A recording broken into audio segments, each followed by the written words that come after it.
Dumelang. Mo tsatsing la gompieno ke batla go amogana le lona sengwe se se gaufi le pelo ya me thata. Me a re lebeng mo dikwalong tsa rona, a re lebeng mo go Johane wa botlhano temana e le ya 31. E bala e re lo atle le Fukutsa Dikwalo ka lo itlhoma lona le botshelo jo bo sa khutling mo go tsone. Tseo ke tse di supang ka ga game. Lo gana go tla mo go nna gore lo bone botshelo. Go na le nako nngwe mo botshelong ya me ene ke batla segatlhogo sa modimo.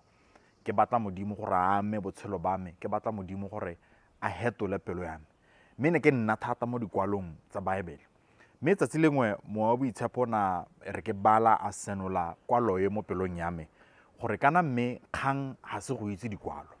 Kgang ga se gore mo tlhaloganyong ya gago o bo o tlhaloganya gore dikwalo tse tsa reng.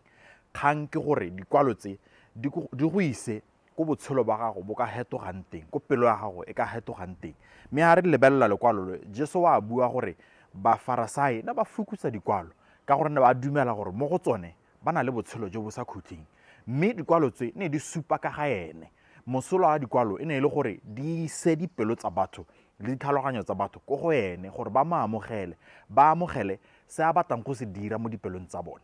Mme mo matshelong a rona re le ba keresete re na le gore modimo a batla go ama dipelo tsa rona, re na le gore modimo a batla go bereka mo botenyeng ba dipelo tsa rona.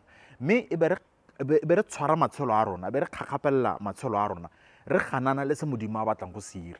Mme dikwalo tsone re di itse ebile re kgona go di bua. Mme kgang e tona ga se gore re itse dikwalo, kgang e tona ga se gore e be re kgona go di bolela go tswa mo pelong. Kgang e tona ke gore matshelo a rona a bale mo diateng tsa ga Jesu, e be re kgona go amogela tsotlhe tse a batlang go dira mo dipelong tsa rona. Se go hala.